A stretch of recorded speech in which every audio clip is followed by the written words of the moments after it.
1 minute here, and then we're going to get started. Super excited for today's lesson.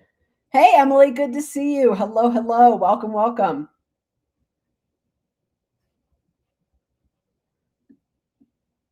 All right, it's 9 o'clock, so what do you say we get to it? Hey, everybody. Let me get everything going, all my different places. Hello, welcome to today's Burst of Innovation. This is the place. We've got one innovation topic. This is a way to kickstart your week, ignite innovation, ignite influence, and make an impact on others. My hope with these, as you know, is that we make your week one that's more about performing at your peak, working smarter, not harder, solving those sticky challenges, all that good stuff, finding opportunities that are hiding in plain sight. So today, I want to talk about this really important concept called leverage. Now, what is leverage? Here's the thing. If you don't understand leverage, I would contend that you are working way too hard. Here's the thing. I think when we lack leverage, what happens is we put maximum effort into things with very little result.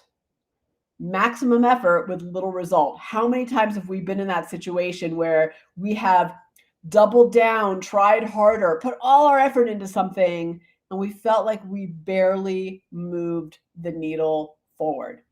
Hey, if you've been in that situation, do me a favor and put it in the chat. If you're watching me live on LinkedIn and Facebook, if you put it in the chat, I think I'll see it on my dashboard. And obviously, for those of you still on Zoom, you can put, where the chat bar is because you've been with me for a while. So good to see you. All right. So lacking leverage oftentimes means that we're putting maximum effort into something with very little results. So if we don't understand leverage, what happens is we are working way too hard.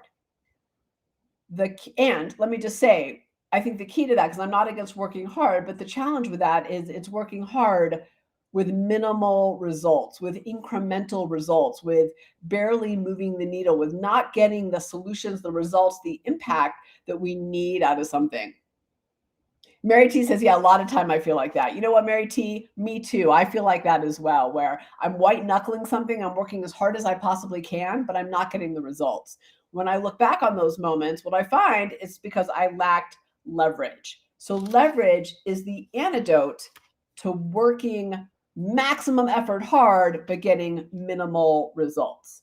What leverage does, I think the way I would put it is, it's effective effort for maximum results, effective effort. And often that effective effort is also a little bit less effort. It's not the white knuckling. It's working smarter, not harding.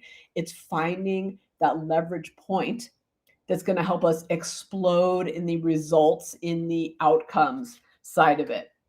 So Archimedes, the Greek philosopher, was actually the first to describe leverage and leverage points. And he said this, he said it's the opportunity to make small adjustments that produce dramatic results. So small adjustments that produce dramatic results.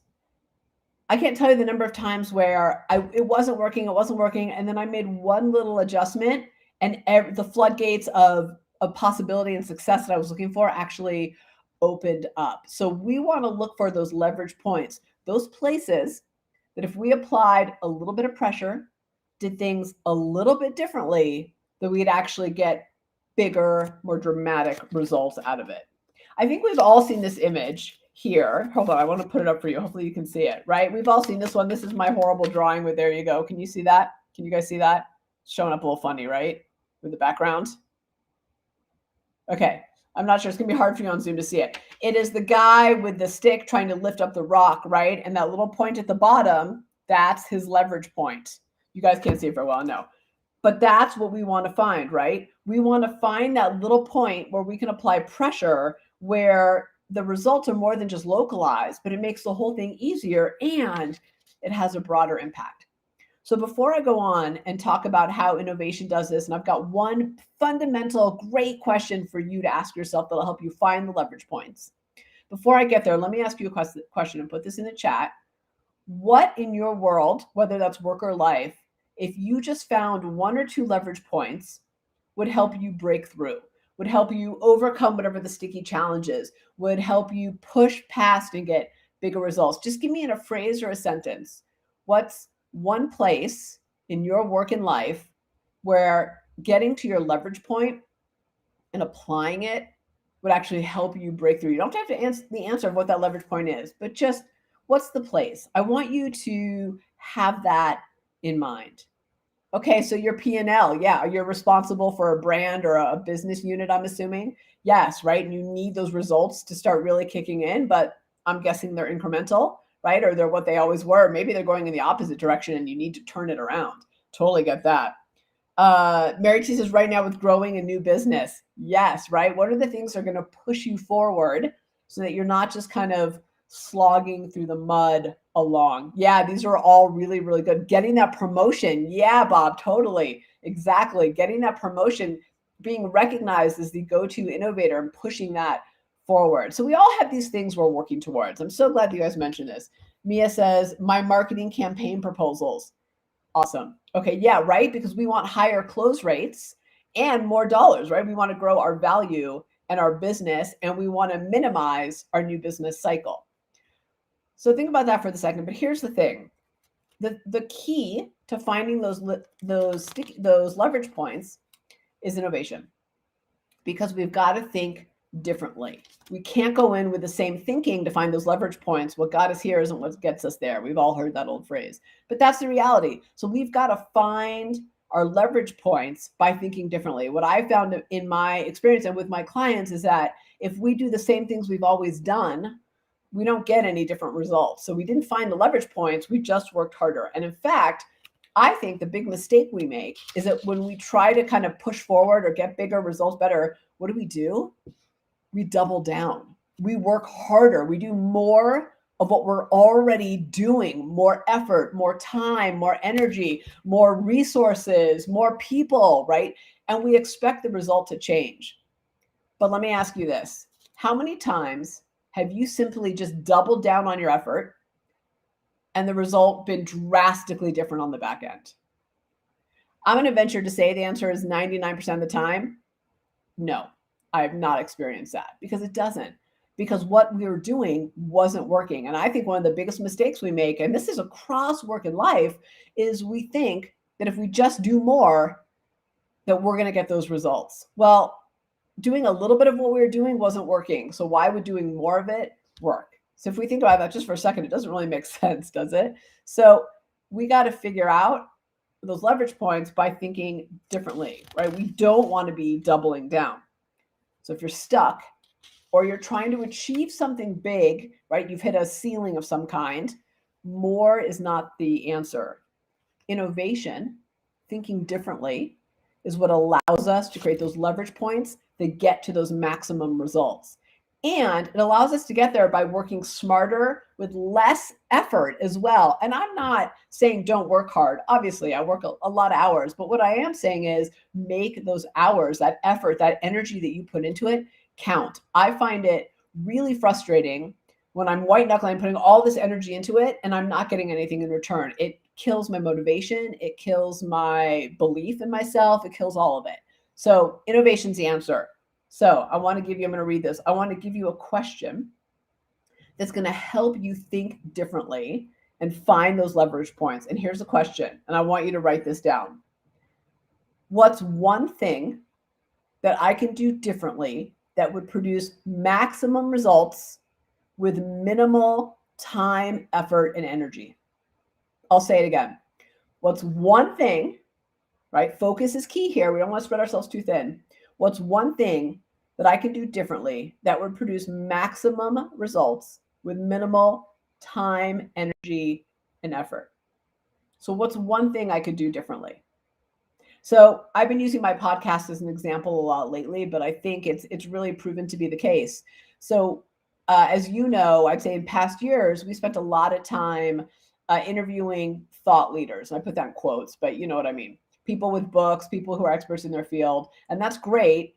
But all I did to change that made the numbers go shooting up was start to interview everyday innovators, people like you and me, who are doing phenomenal things, who are getting to breakthroughs through actually through thinking differently to create maximum results. They're finding leverage points, really, is what they're doing.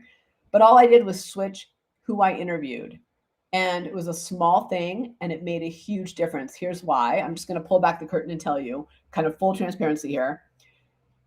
Not only, I'd say, are the interviews more interesting to people, wouldn't you all agree that it's more interesting to hear from people like you and me because it gives us real sparks of innovation, inspiration. It's not kind of these high theory ideas, but also real inspiration, it's relatable. And then on the sales side, which I didn't expect, those people, the everyday innovators, people like you and me, we are more interested in sharing the fact that we've been on a podcast. So they're sharing it with their communities. I'm sharing it with my communities. And then the ripple effect goes out where the kind of big thought leaders are like, yeah, I'm on your podcast and then I'm never talking to you again, right? I get to actually build a relationship with the everyday innovators that come on the podcast. So that was a tiny leverage point that we figured out that helped us grow our business drastically. So you're going to ask this question because it's all about innovation. If all you're doing is doubling down and doing the same thing over and over again, you're not going to find those leverage points. You're just going to exhaust yourself. That's it. So you're going to find those leverage points. They're going to maximum results, minimal effort by asking this one question. What's one thing I could do differently that would produce maximum results with minimal time, effort, and energy? And the key here is to balance maximum, what you're really going for, with the minimum. What is it I can do? And not lazy, but it's about, to me, it's about efficiency, right? How do we do this in actually, it's about efficiency and effectiveness. How do we do it with efficiency and effectiveness? That's what finding your leverage points, that's what it does. Finding your leverage points is how you 10x your business, 100x your business. It's how you work smarter and get hours back in your day. It's how you finally get the results that you're looking for. And oh, by the way, stop that white knuckling that keeps us all pretty exhausted and spinning our wheels in place. That's not fun. Nobody needs to do it. So I share this with you today because I have really found, particularly in this last year, things have been very in flux, that focusing on finding my leverage points in my work and in my life, those things that are going to produce maximum results with minimal effort, have helped me accelerate success tremendously. And so I want you to really think about where in your business, where in your work, where are places that if you applied a leverage point would be like applying that little rock for the guy trying to move the rock, right? And getting leverage. We've all been there, right? When we've been trying to crank something, maybe you were changing a tire or whatever, you got to get that right position to get that leverage.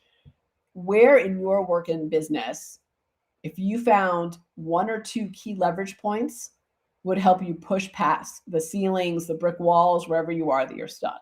So before we close out, I want you to write in the chat bar, in the comment section, if you're watching me on LinkedIn or Facebook, hey, or in the chat bar if you're still on Zoom, I want you to write what's one or two places that you think you could find leverage points. And the second thing I want you to then write is, what's your aha coming out of this? What are you taking away from this session? Where can you find these leverage points? And what is your aha or your big takeaway? Okay, Greg says, my big aha is that I'm putting way too much effort in places that aren't getting me results. I need to flip my thinking and think of minimum effort as a good thing. Yeah, minimum effort is a great thing. Here's the other thing I've discovered, by the way, about leverage points. When I figure out a leverage point, I see the needle move. I see the dial, right? I see things happening. And then I know, hey, maybe that's a place I should put a little more effort into as well. So I'm going to go back to the podcast with the Everyday Innovators. I did it here and there because there were people I really wanted to interview. And then I started to realize, oh, wait, people love this. This is a value.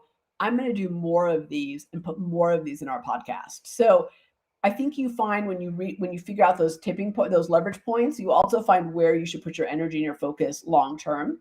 We spend a lot of time and energy on things that don't serve us, when there's things that probably work really well, but we haven't figured them out or we haven't put the focus into them. Okay. So I appreciate that I'm the one at the helm of my business. Though, so appreciate your innovation and inspiration. I have to process the other stuff. Yeah, sometimes it's a lot to take in, isn't it, Mary T? Totally. I want you to just think about your work and your business and just map it out and just think about where, if I found some leverage points, could I really make a massive difference? Mia says, leverage my relationships in business too. Yeah, Mia, it's interesting you say that because I just read an article about how to leverage relationships, and leverage was the word that they used. That's why it caught my attention. And it was talking about like every person you know is access to 10 people. So how do you think about your relationships as leverage points to help you grow your business? So we all have them, right? How I was doing my podcast has changed. Picking up the phone is a leverage point for me for getting new clients and new business. Doing restream, right? So now we're streaming onto Facebook and to LinkedIn. That's a leverage point. So find the points. Ask how I provide value. Yes, exactly. Find the leverage points. You will get so much more out of the effort that you put into it. I get really frustrated when I see in myself times where I'm doubling down on stuff that isn't working. And I think part of that is we get a little bit of an emotional attachment to things. We go, well, that I need to do that because I've been doing it. So I can't let go now. I've been doing this for the last year. Well, just because you've been doing it for the last year doesn't mean it's working. It needs some leverage points. It needs some rethinking. But we keep doing it in the same way because we get emotionally attached to it. It's what we know, it's comfortable. So sometimes we got to walk away from what we know. All right, everybody. Thank you so much for joining me. What a pleasure. 10-minute burst of innovation. Join us every single Monday. I hope you'll be there. Some of you, I see your names every week, and it makes me so happy. Go map out what is the places in your business that if you thought a little bit differently, maximum results, minimal effort, energy, time. I'll talk to you next week.